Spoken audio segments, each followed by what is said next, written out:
War Eagle Auburn family, we got another Sunday night live recording of the Auburn Experience podcast. I'm back with you, and obviously our special co-host Austin Scott. We'll get into it now, talking about all things Auburn right here, right now.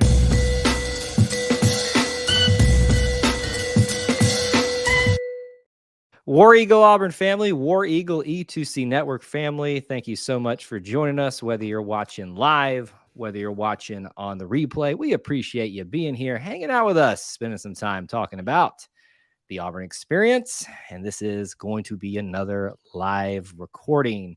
We appreciate you guys joining us. We'll get started with that in a second. Your host, Kyle, co-host Austin, back in the saddle. Welcome back, sir.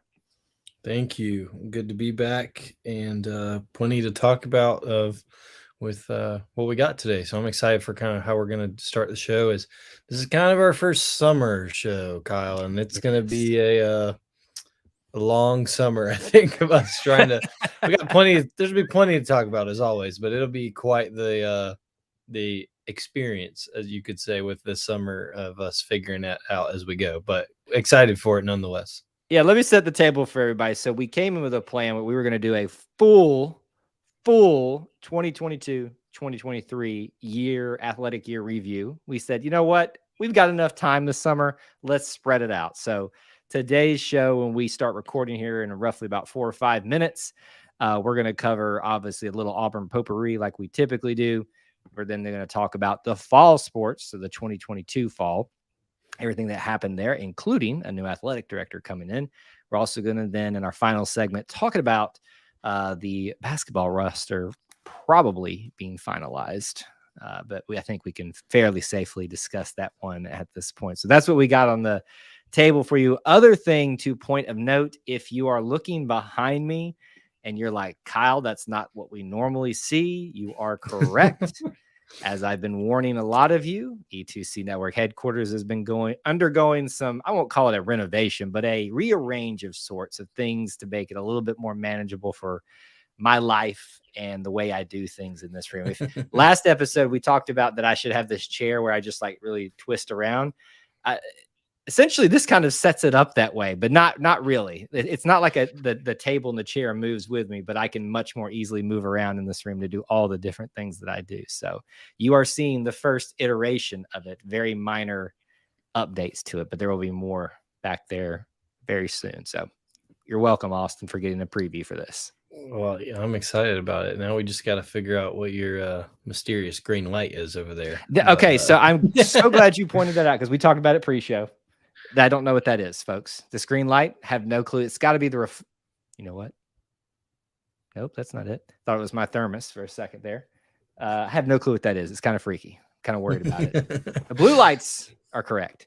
Green light, no. So blue light, green light, play that game if you want to.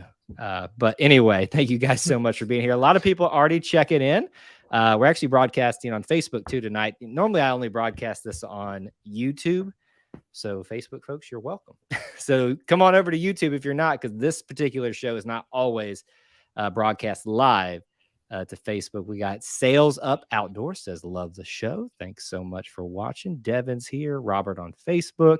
And unfortunately, you have been beaten to the punch. Appears tonight. Yeah. This is a very Can you count one. that though? I know, and we'll get into it because Dylan Brooks is no longer here. That is, as we have mentioned before, that is my father. Not Dylan Brooks, Dennis Scott. Dylan Brooks is your daddy. Dylan Brooks is no longer here. He went to Kansas, maybe. Yeah, sounds that's right. what I'm thinking. And so I was able to do some research and find some, maybe not the most. I don't really want to use that word. Maybe not the most flashy of picks, but we've got a trend here over the last few episodes, so this will continue that trend. Listen, if you've done the research, I'll take whatever you can give us because I'm sure this one took a lot of effort to get to. We're in a spot here where the numbers are not easy. Yes, and so research is required.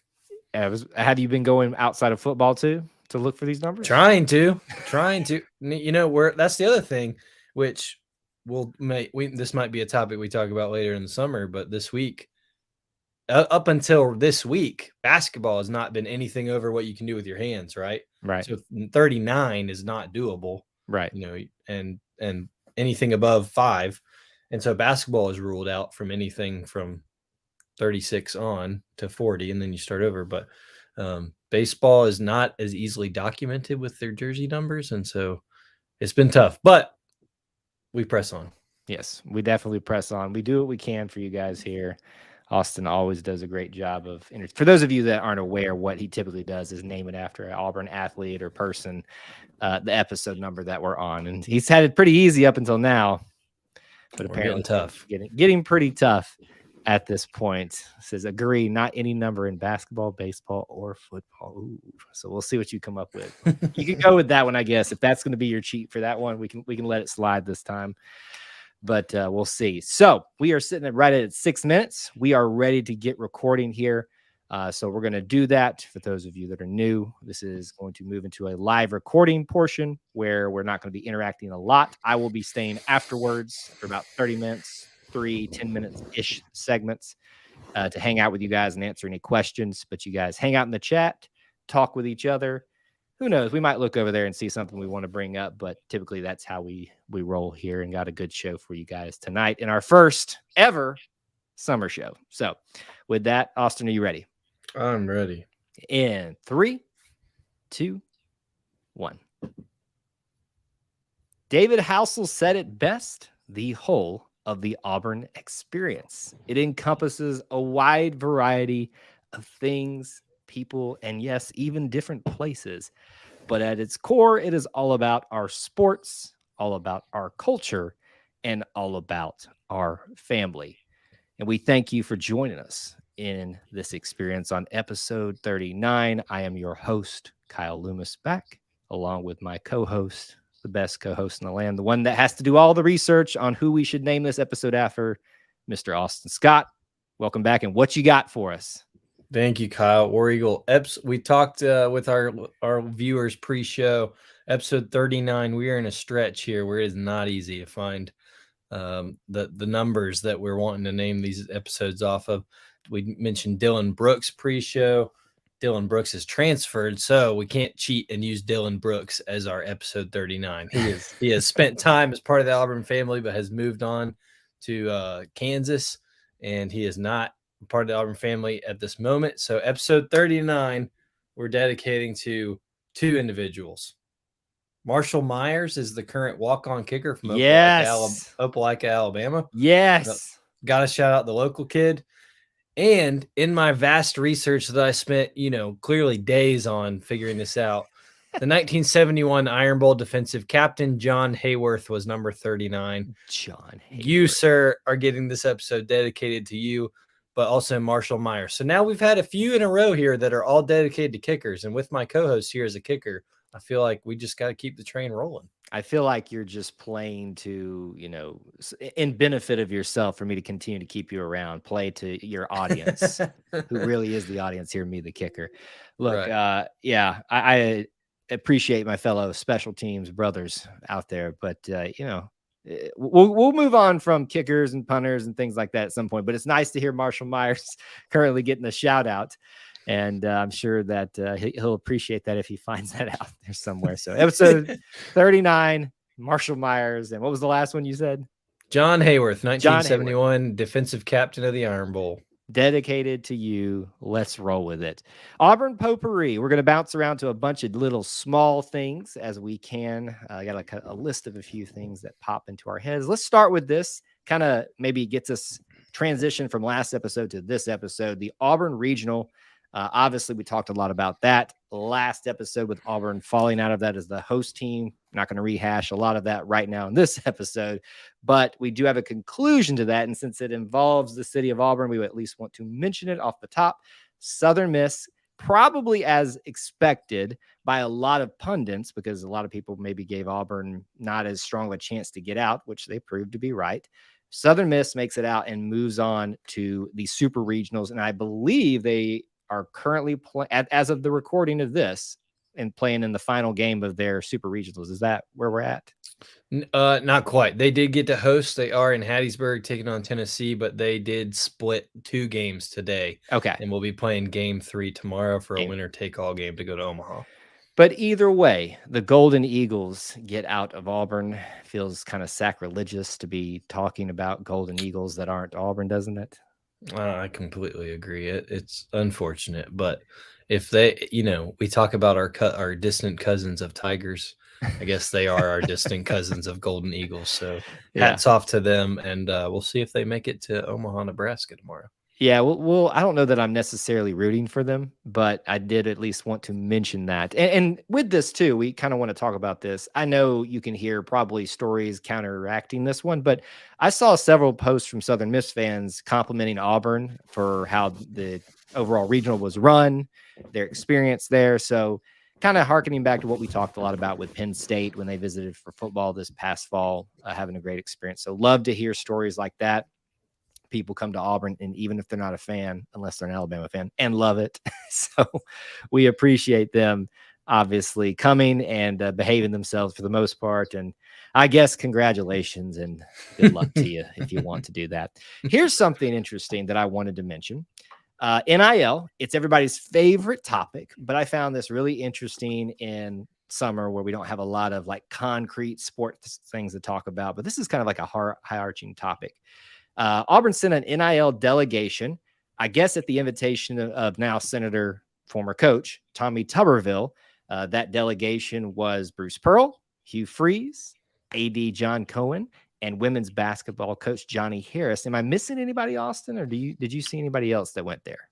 I'm trying to think. I think Dr. Roberts went. Dr. Roberts went. Yeah. Maybe it wasn't. Did I put John Cohen there without him being there? It was 5. He did Okay. go there. You're correct. Yeah. Thank just missing Dr. Roberts. Thank you. Okay, so their delegation, those 5 individuals, very well represented, went to go meet with Coach Tommy Tuberville about NIL, how it can be better regulated at the federal level. Thoughts, impressions about that? It's kind of a cool little Auburn connection happening there on Capitol Hill. Yeah, no, super cool. And I think we heard about this kind of after the SEC coaches and athletic directors meeting that there was going to be a contingent of SEC groups up there.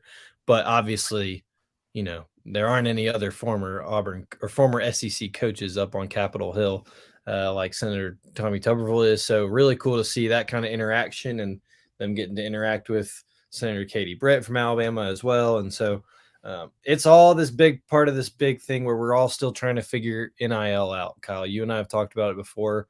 Pandora's box kind of got opened a little too quick with all this, and it has been the wild, wild west ever since.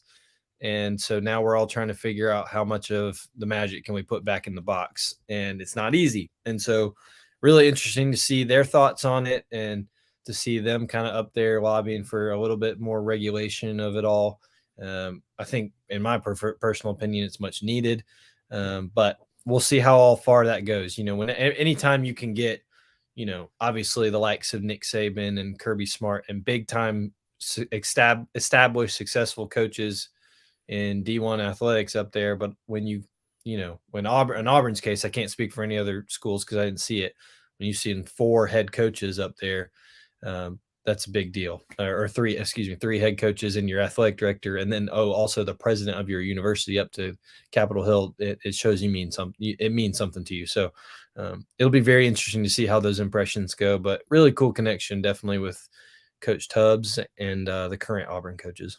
Yeah, look, I don't know how I feel about. I guess that's okay if Nick Saban was up there. I mean, not to get political here, but it's become known as the swamp up there, and he seemed pretty comfortable up there. So, hey, Nick, he can stay. That's what I'm saying.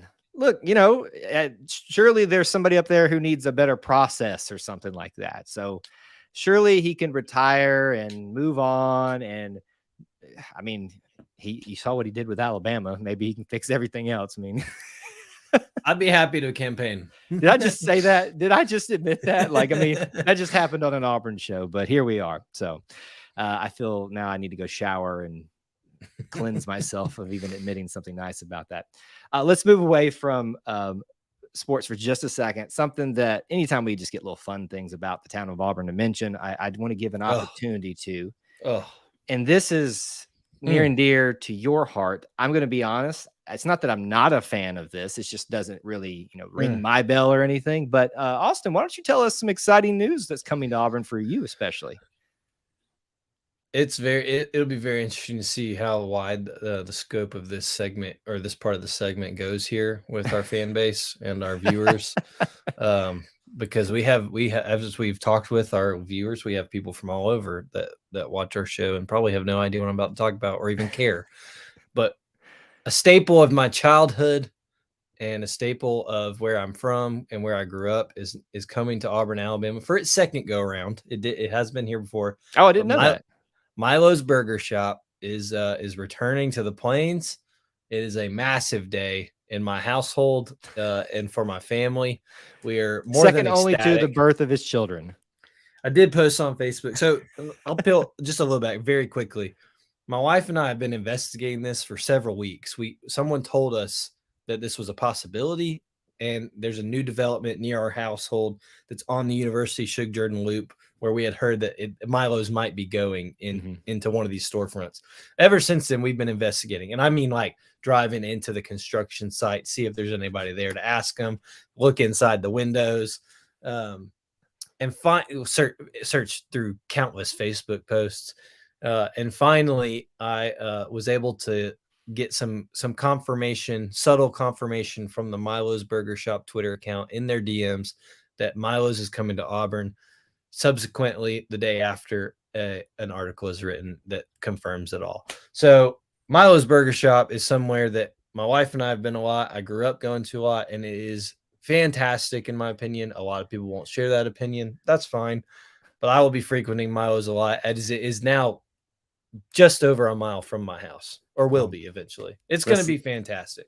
Hey, whatever floats your boat, man. So let me get this straight. You slid in to Milo's DMs and still got a response? 100%. Don't regret a thing about it. And yes, this is an example of the wide variety of content that you can expect on this show, but you can expect in the Auburn Potpourri segment. I knew I was going to get this type of response from you about Milo's, and that's why I wanted to at least bring it up, because I love watching your little face light up. I mean, they have great sweet tea. I'm going to say that much. So that excites me. But I don't like sweet tea, but they do have what's wrong with you? Tea from what I hear. Why am I doing this show with you? What's wrong with you? You do not like sweet tea? I do not. And you asked why you do this show with me. We've talked. If you watch the YouTube, you've seen my father's comments pop up. My father sometimes asks why he's my father, since I don't like sweet tea. So we're getting deep here. But no, I do not. I actually I do not like sweet tea. But I'm shook. I should let you know a very important detail here. Milo's Sweet Tea and Milo's Burger Shops are two different companies. Yes, I was going to bring that up towards the end there, but I'm just I can't even talk. The idea that you don't like sweet tea is something that I will have to wrestle with when we get done with this show and really consider what happens in episode 40. So you never know what might happen after this point. All right, big segment number 1 tonight. Something that we have been excited to talk about is kind of doing a full year review for Auburn athletics. Now, we talked about doing this all in one sitting.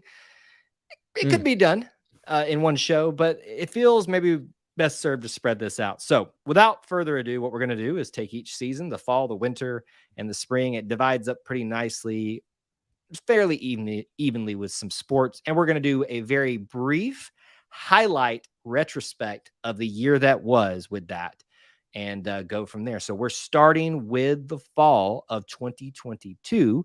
And before we get to sports, Austin, this affects really all of them, but especially some fall ones because of some things that we'll get into, which the fall ones we'll be talking about, at least mentioning in some way: cross country, volleyball, soccer, and of course football. But let's start off with what leads all of them: a brand new athletic director after the subsequent whichever way you're supposed to say that, but it's okay. Let me start that over.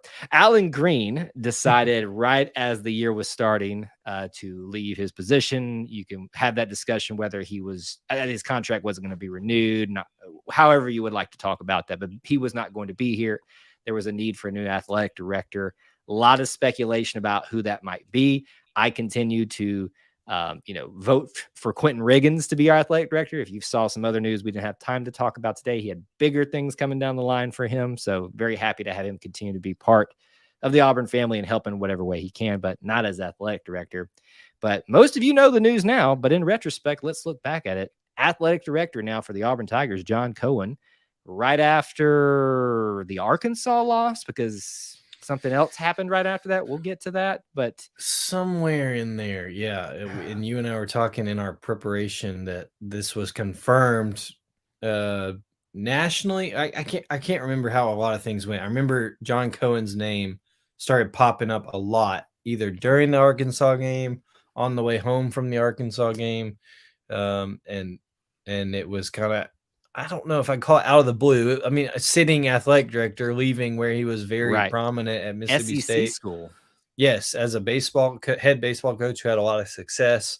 So yeah, it was very, shocking. I think once it all came together quickly, and another factor into this is it was Dr. Roberts' first athletic director hire. Alan Green was hired by Stephen Leith, and so that was kind of another way. I think a lot of this was kept quiet because he had his own way of doing things, and this was all new for him as well. But yeah, and I think a lot of Auburn people were excited probably because it's someone with SEC experience and just experience in general too, has been around D1 athletics a lot. And I think looking in the 10 months since he's been, no, less than that, 8 months since he's been here, it's I think a lot of people are pretty happy about it. And I think that it's been a good addition for Auburn so far. And I think his family fits in well. Kyle, I mean, just hiring Malone, that got us a regional host, right? Yeah, I mean, listen, if that's what it takes, to get a little check mark next to your name to start off the year, it's looking pretty good for him right now. Look, in all seriousness, it's been way too soon to even judge the job that he's done because he hasn't been here a full year yet. But I fail to recall any major issues. Again, we keep alluding to it. The big issue, he somehow probably had a hand in very quickly getting rid of it. That was a Chris Roberts decision. We'll get there. Let's get there. So we're going to get to the football. We know that's what most people want to talk about in the fall, but really quickly, let's run through the other sports. I do want to just mention, most of you forget that we do have a cross country team that does run in the fall. It's a very quick and short season. This was the first year under coach Leroy Burrell. Ran in about 4 regular season meets and then an SEC championship meet. And the big thing at the end was Ryan Kinane, I believe a senior, finished 89th overall at the NCAA championships. I know most of you are like, what? That doesn't seem that great, but it was a really good finish for him. And there are a lot of competitors there at NCAA championships. Let's talk about the fall sport, though, that most people are familiar with outside of football from this past year, and that was volleyball. What a year they had, and bursting onto the stage the way that they did. This was a time where I saw people finally on social media talking about, are we watching the volleyball match tonight? Because they went on a historic run and found themselves somehow, some way, just continuing to climb the charts and make it into their second ever run into the NCAA tournament. Did make it past the first round, knocking off ranked Creighton, but then did lose in the second round. Overall in the year, 22 wins and 9 losses. Austin, your thoughts about the volleyball year? Yeah, and we were able to hit on the volleyball year a lot early on in our series, just because it was happening all about the time. Things were getting super exciting around the program. We have talked about that we might be at fault for some of those losses, and that kind of broke the streak. But we've atoned for those sins, and we have made well with the volleyball program. We love them. We really hope so. But no, you're right, Kyle. Like, it was a big deal for people to be excited about volleyball, and we talked at length about it's a young team that looks set up for success in the future. And I think from kind of the very beginning of this next volleyball season, we'll see people jump on a little quicker because names are familiar now. We're a little more familiar with the sport, and people have seen that excitement that can come with it. So I'm really excited about it. It was a great end to the year. I know you don't win the last match of the year. But like you said, knocking off ranked Creighton, who was hosting at that site that was in their home gym, with some incredible highlights, was super exciting. So a really great thing for, I liken it to when softball got really big there for a second, and it's had staying power since. You still see people keeping up with softball, not as much maybe as when they were making the College World Series every year, but more and more now that it kind of burst onto the scene and people were able to find, I kind of like this. It's a different change of pace for me. So I see a very similar effect with the volleyball program, and they'll be one of the first people to jump back in the new athletic year. So it'll be fun to get started with them. Yeah, I am just very pleased that we're finally talking about Brent Crouch's program in a positive light, which we tend to do here, but in one that's showing the fruits of their labor. And hopefully we're going to continue to watch that trajectory move upward. Not necessarily to like say this is the opposite, but what I would consider for soccer was a down year. Sure. In Coach Hoppa's standard. What I've always said about Coach Hoppa is I love that her programs are pretty consistent year to year, and if not taking a little bit of an uptick most of the time. This year, for whatever reason, was not one of the best years since I've been following them closely, and I may be misinformed a little bit about that, but I'm going to give you the record here. You got to be careful with the record here. 6 wins, 6 losses, and 6 ties. So you put those numbers together, and Yikes. there you go. I saw that come up, and I was a little bit worried about that.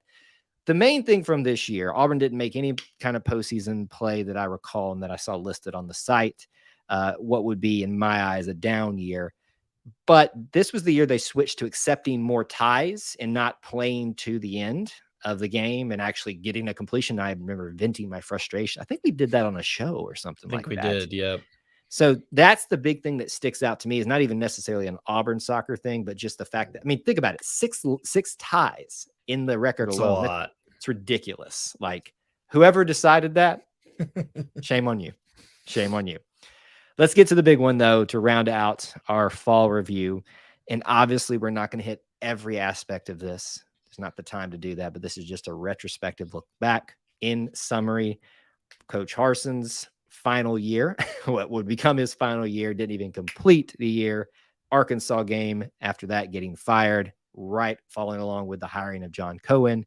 And then we know what's taken place since then with the hiring of Hugh Freeze, postseason rebound and recruiting of sorts, but not to be forgotten in the midst of all. I was about to say, I know he's not about to skip a moment to talk about it. In one of the most amazing Auburn moments in one of the most awful seasons that I've had in my lifetime was this shining light of the last 4 games under Coach Carnell Cadillac Williams. So if we could, I would love to hear your thoughts about it in general, but focus mainly on that part of it. But any thoughts that you'd like to share in a retrospect of football? Yeah, and you hit on it, and truthfully, I'm not just saying this just because we don't we've mulled on it enough. There's, we've talked about it at length upon episodes of what was, the Harson experience. And there's still some talking about it to this day. So I think that when you said that Coach Carnell Cadillac Williams taking over does serve as a shining green light, possibly in the Auburn football year, is true, because I really can't remember a whole lot even before it. I remember being disappointed and thinking, this staff's headed toward a bad way. That might not last year, but I really don't remember a lot of the games and a lot of the experiences because of what came. And even though it wasn't this magical turnaround that got, us to an undefeated rest of the way and a magical story, it was Auburn's own magical story, because anyone that was at that Auburn Texas A&M game will never forget it. No, when Cadillac is talking to Cole Kublik before he runs out on, let's play chills ball right now, man. Just no one's going to forget that moment. And it wasn't even a good game, like a good game. It was just defensive, back and forth, kind of who wants to lose this game more. But That was Auburn. If we want to, play a tag on what the marketing campaign seems to be for the athletic department coming up, that was Auburn being Auburn that night, with Jordan-Hare Stadium just packed out and full as can be and loud. That's what I will remember from the 2022 season for sure, is the way that team ended, and Coach Cadillac getting his time in the sun with those teams. And like we said, I think overall 2-3. Yeah. 2-3, right? No, 2-2 for him. Are you talking 2 about Harsin?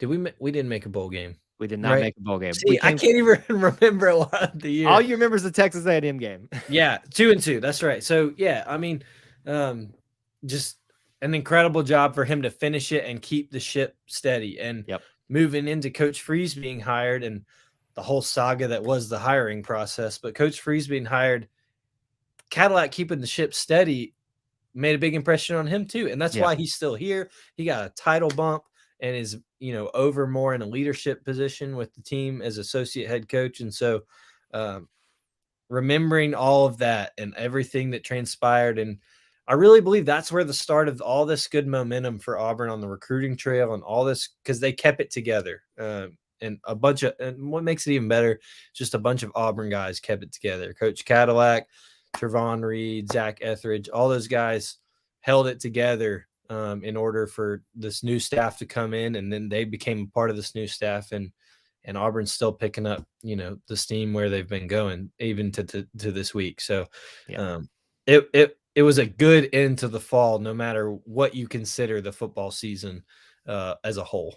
We will never forget the rough 2 years that we've had. We will never forget the scandals or faux scandals, however you choose to view that came with Harsin, and the lack of wins and the perceived lack of recruiting. We'll remember that, but that's not the biggest thing we'll remember. Personally, what I'm going to remember, you've already kind of mentioned it, but I'll mention it again. It's really what he said at the end of the game when interviewed once again. Auburn's going to be all right. That's right. We're going to be, and it wasn't Auburn's, we're going to be all right.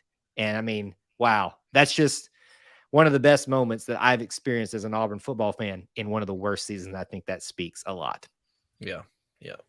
All right, let's talk about big topic number 2, shifting gears here. Again, it is still summer, but we are still talking basketball. It speaks to the importance that Bruce Pearl continues to make as his time here, making it a priority for Auburn fans to follow, to focus on. We have mentioned transfer portal discussions and things like that on previous episodes, but we can finally feel like definitively now, minus maybe an addition of a walk-on or if somebody else comes available, the roster that is for Auburn basketball, because of a brand new commitment that just came in for the Tigers this past week. A Darren Scott, a JUCO power forward, essentially filling Yawan Traore, who was the first transfer out, I believe. So that kind of almost is a full circle when you think about things. So Austin, I would just like for us very briefly in this segment to kind of take maybe a way too early look at the roster and see what we think about it. So just opening thoughts for you about how you view this team, who's still here, who's coming in, what you got. Yeah, it's been a big change. Not a lot of seniors that were completely done with their eligibility.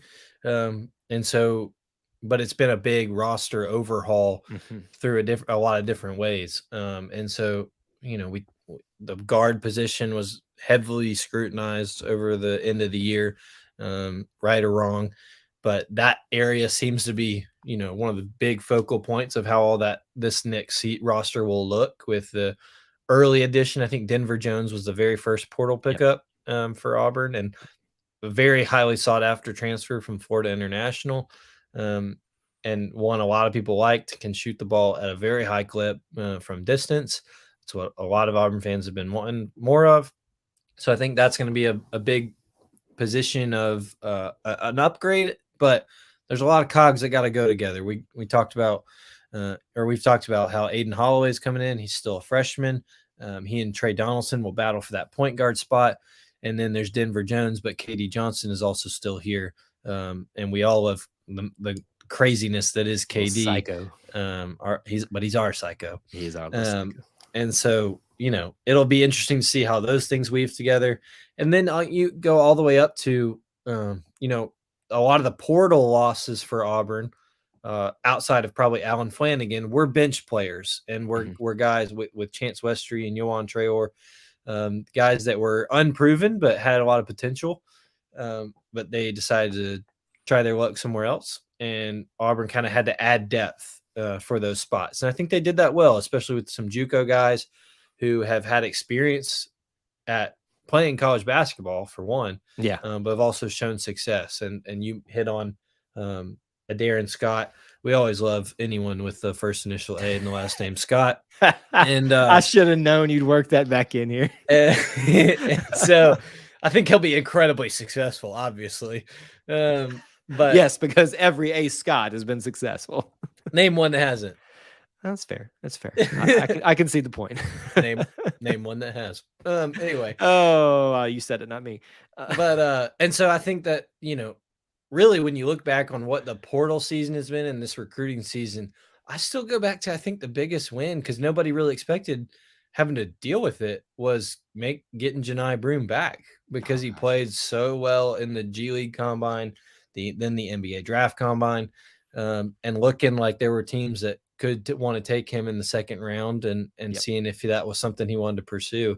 Thankfully, he's coming back, and that's a huge piece for Auburn. And they did not get blindsided by losing their big to the NBA draft, and now they're having to scramble. Other teams in the state are having to do that. So I'm very thankful that Janai Broome is back, and I think people are really excited about this team. I don't think everyone's super high outside. People are high on this team because there's not a lot of big names on it. And it looks like a lot of big names left. But I think the way Bruce Pearl and the staff has constructed this team is going to be great. And we haven't even talked about the addition in coaching with Coach Thompson. Yes, Corey Thompson. Yeah, Corey. Wow, gosh. Did I miss that last name? It's not Thompson.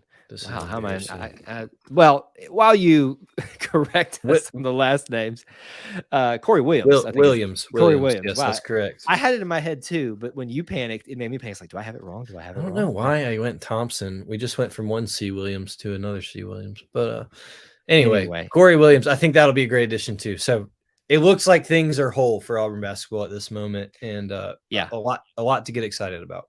You did a good job, I think, putting it like in a kind of an all-encompassing basket there. Let's, for a few minutes here, just break it out a little bit. I think when you look at this roster, you can divide it a couple different ways: new people, old people. Really, within that, you can say guards versus big men, and what's new and what's old. Let's start with the new. Maybe Aiden Holloway comes in as the heir apparent to Wendell Green as the point guard, with Wendell no longer being here. Do not dismiss our boy Trey Donaldson. Do not dismiss him in any way. He will factor into this game at point guard, whether that is a starter or not. That's going to be a really fun thing to watch. I like that you brought up KD. I find him as a little perplexing how he fits into this role. He is that smaller guard that I think a lot of people, not him personally, maybe sometimes, but got frustrated that saying we were smaller, we need bigger guards. And you saw Bruce do that with going out to get a lot of these bigger shooting guards, small forward type guys that can now fill a lot of different roles, whether that's Chad Baker-Mazzara, Denver Jones, Chaney Johnson. It's a lot of options for Bruce to use alongside KD. So I guess a quick question for you about, like, how do you see KD fit into all of this? Yeah, I think we saw a little bit of how KD kind of transitioned into his role last year, toward the end of last year, right? Like, he's going to be probably one of your first guys off the bench. And I think he got into that role, and once he accepted it, and I think the coaching staff worked well to let him know that was going to be his role. Moving forward officially, that might have happened on the fly during the season last year, but going into this off season, obviously when you bring in a guy like Denver Jones, who's very highly sought after and is directly above his or in his spot, with a guy like Zep Jasper leaving, it's kind of the writing's on the wall. Everybody knows what's happening. So for him to still stay and accept that role, I think we're going to really see him as one of the first two guys off the bench. And we know KD can get hot. And so I think if he stays focused on that, and then being his crazy Tasmanian defensive self, I think he will fit well in this team, and he'll still be the focus of and the love of many Auburn fans' hearts, as well as memes. I'm looking forward to those facial expressions once again. And he will be the bane of many other team because of the way he plays. So, I bring him up as like a special topic within this discussion because I don't want us to lose sight of how special and how important KD is to this team, because we're all excited about these new guards, maybe some bigger size amongst them. But KD, let's not even forget Chris Moore. Chris Moore is a solid basketball player that's still here at the bigger guard, small forward-ish type of position, and really got a lot of respect last year. Was starting at one point, and I thought doing a very good job in what he was being asked to do there. But when you mix in special names like Denver Jones, Chad Baker-Mazar, Chaney Johnson, and then we already talked about the point guard options there too.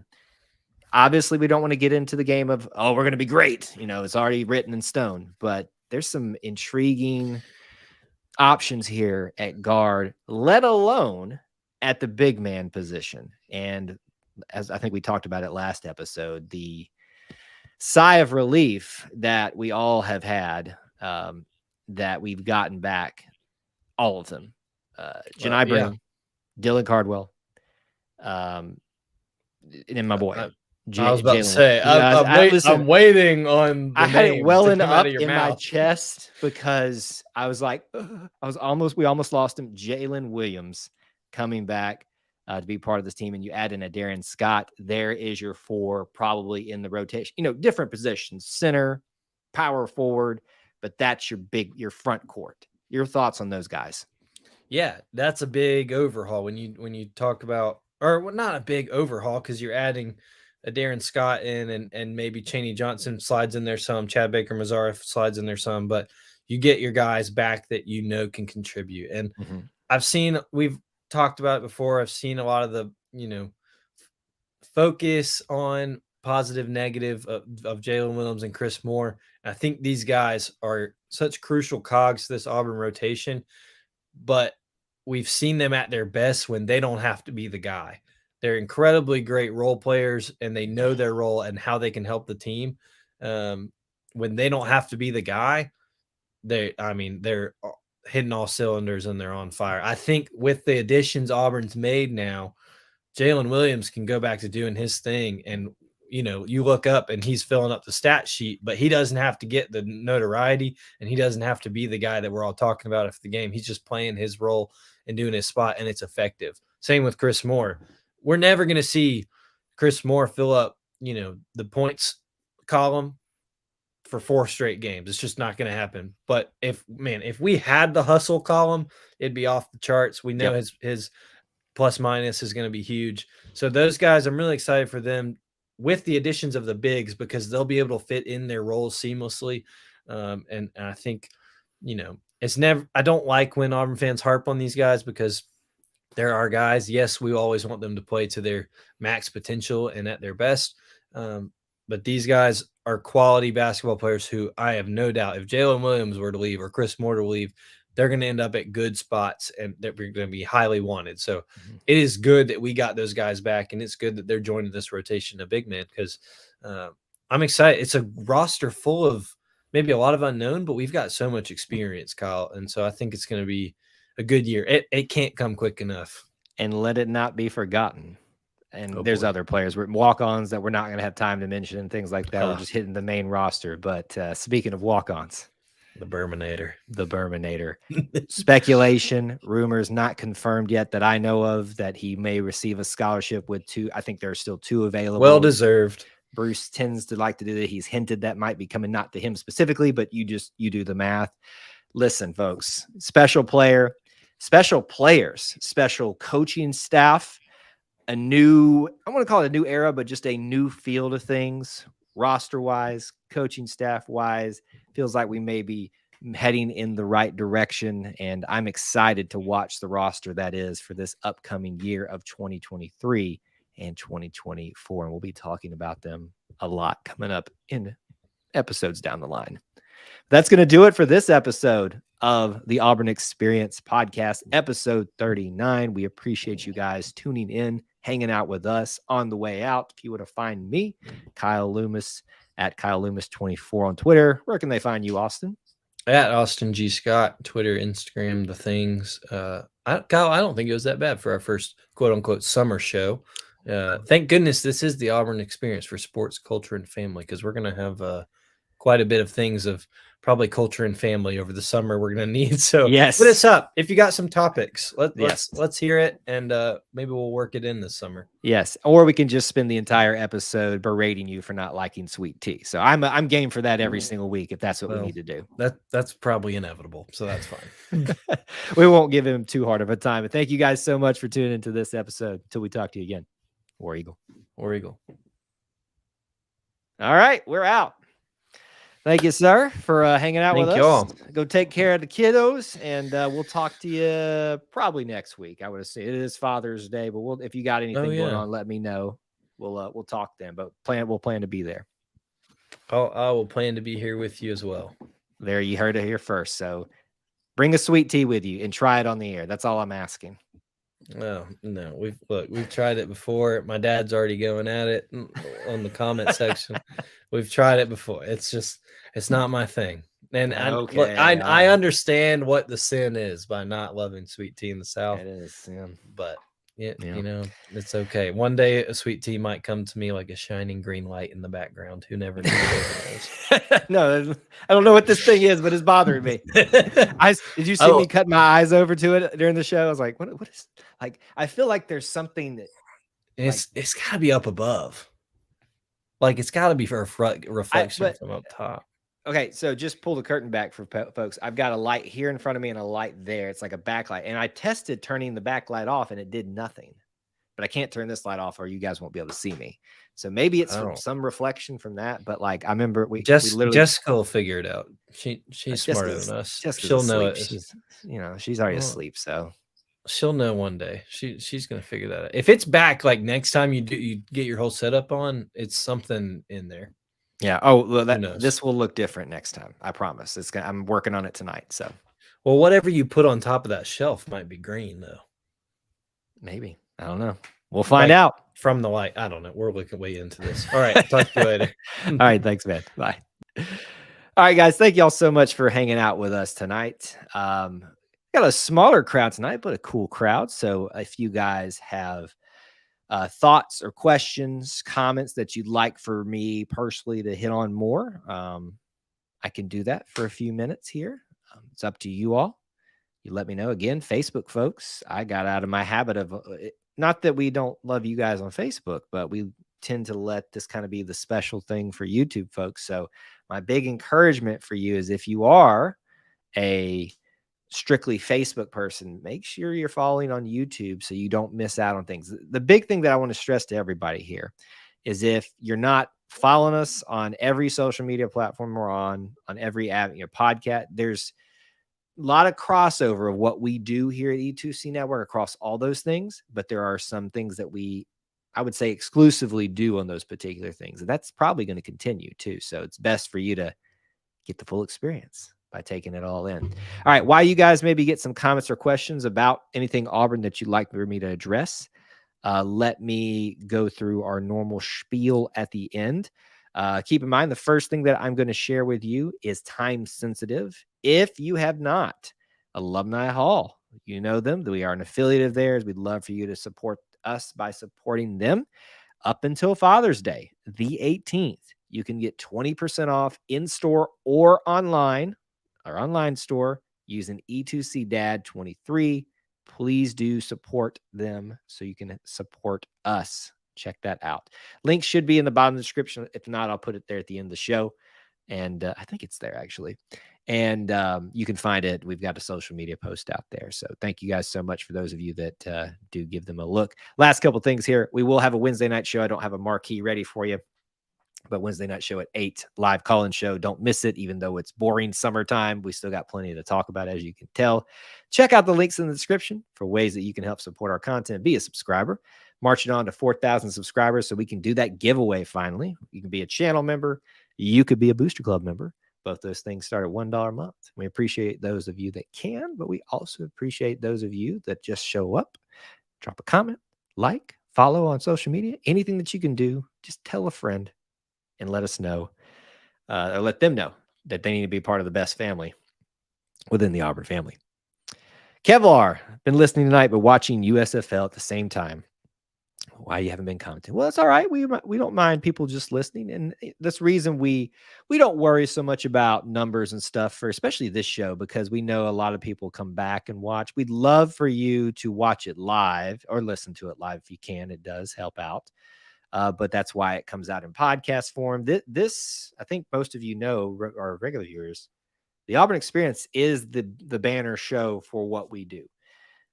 Austin and I plan to do this. I speak for myself, but I feel like I can speak for Austin as long as we can. This is going to be kind of the main thing for us, and what we do, and everything else kind of flows out of that. The Auburn Experience podcast, the live recordings, the audio format is what we do. Speaking of which, what's up with the USFL tonight, Kevlar? What's playing tonight on there? Let me know. James, you got here a little late, but here for a few minutes answering questions. So if you got anything, drop them in right now. Good to see you, though. These are some comments from earlier in the show about, we were talking basketball roster, excited for the guys coming back, and the additions will be a whole new look. It's interesting, yeah, when you see and you look at the roster, how it's just changed over from guards at the guards position, but pretty much the same. The big pieces are the same at center and power forward. It's really interesting dynamic that's going on there. I'm more and more intrigued about what's going to go on with this team as we get closer and closer. 83 days till we start against UMass. Yes, good countdown. Good countdown numbers right there. New Jersey's winning. Philadelphia. Any Auburn guys on that team? I had hoped to follow that a little bit closer, to follow the Auburn guys, because I don't know if you guys remember it's been a couple years now. The AAF was like the first new wave of spring leagues, football leagues that was trying to happen. And I got really invested in that one for only lasting like 6 weeks.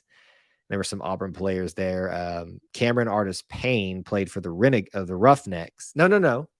I have that wrong. Somebody else. Forgetting who it was. The XFL. He played for the Renegades, and he did really good. So either way, I like following him just so I can know what our Auburn guys are doing. Christian Tutt, which team is he on? I remember the Tutt. King Tutt. Happy that he's getting the shot there. Coach Cadillac, that Texas A&M game was amazing. I hate that that's not the game that you got to come to, Devin. I know it was fun to be at homecoming this year, but God, the Texas A&M game was something else. The game, like you said, was horrible. But the build up to it, like that, the weather I remember being pretty perfect too. Like it was warm in the daytime, but cool at night, like I think it was I don't think it was chilly. It was like cool. And man, it was just so good. Christian Tutt plays for Philadelphia. Gotcha. Philadelphia Stars? Is that right? I think I got that right. Philadelphia Stars, New Jersey Generals. Useless information that I have in my head. James says, Kyle, what is your feeling about the team since the roster appears to be full? I feel like we could win between talking about football, I guess, here, because I hope you're not saying we'll win 8 to 10 games in basketball. Sorry, that was a weird transition for me in my head. Win 8 to 10 games. My early discussions when this is a common question I'm asked right now. I'm not ready to give my final prediction, but I kind of always set my barometer for Auburn at 8-4, barring extreme circumstances, which we were at coming into this season.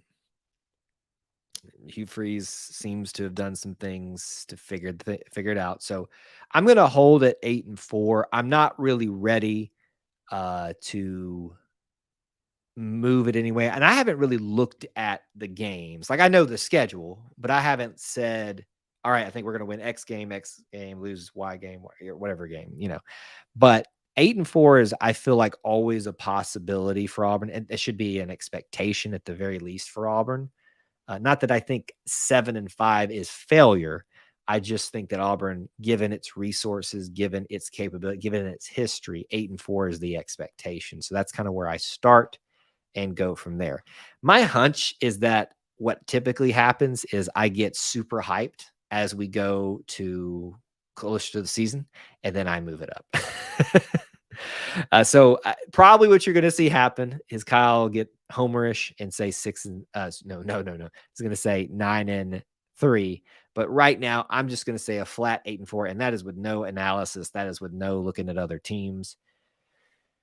I mean, the word on the street is that Alabama's pretty susceptible this year at quarterback. So it looks like that may open up some opportunities for other teams if that's true, and if other areas aren't helping to compensate for if there's a lack of quarterback play. So that kind of opens it up to your LSUs. And this is the final year of division. So I would love for Auburn to go on a surprising run and shock people. Anthony on Facebook, good to see you. My fear is that Thornton goes down with an injury. Will our passing game go down with it? So based on your question here and based off what we currently know, Thornton would be considered the better passer, just given experience alone and body of work. And then opposite for Robbie, who would be in your, I guess, scenario, the backup. Don't dismiss Robbie from winning this thing, though. I mean, yeah, I think you would see probably passing go down just by the very nature of the type of athlete. I mean, Thornton's, from what I've seen in his film, not slow, but he's not Robbie Ashford. And so you use Robbie Ashford's feet, and he's going to use his feet even if he's gotten miles and miles and miles and miles better as a passer. So yes, your passing game will go down simply by the very nature of using, but not necessarily because he was a worse passer. So yeah, I mean, I think that's a real possibility that they can and would happen in that scenario. But hey, if he wins it and Robbie gets hurt, let's see. Yeah, look, you always run the risk of guys getting hurt. That's why you got to have people that are ready to play at any moment. Robbie found that out last year. TJ found that out against Bo when he wasn't getting it done for that part of the season. And then you could come up with a bunch of other examples. The betting money is Peyton Thorne's going to win the starting job, but I'm not ready to say it's his job to lose at this point. We'll see, though. Plenty of time left. All right, we got about 2 minutes, 30 seconds left. Final comments, questions, derogatory rebuttals. I've already given you the long list of things that you can do to help here at E2C Network. Make sure you're checking out all those links in the description. Wednesday night live show at 8 p.m. Eastern time. Please don't miss it. Invite a friend. Would love to have you there live just to hang out. Call in if you'd like, because we talk about anything, kind of like we're doing right now. So that'll be Wednesday night. And other things that we got out there. No, I think that's the majority of all the things that I wanted to hit tonight. We had a good show talking about the fall sports and a retrospective look back at them, and then the roster for Auburn basketball now that is complete. So I feel like we accomplished a lot of good things tonight, and looking forward to episode 40 next week on Father's Day. So with that being said, thank you guys so much for hanging out with us, spending time being part of our little family within the Auburn family. We appreciate you guys from the bottom of our heart choosing to spend some time with us. And I hope to see you this week on the channel, on social media, but specifically back here Wednesday night at 8 Eastern time. And of course, always make sure that you support us by supporting Alumni Hall this week and use that 20% discount. That's only good until Father's Day. Till then, guys, thank you so much for hanging out with me, and I appreciate you, and we'll talk to you very, very soon. War Eagle.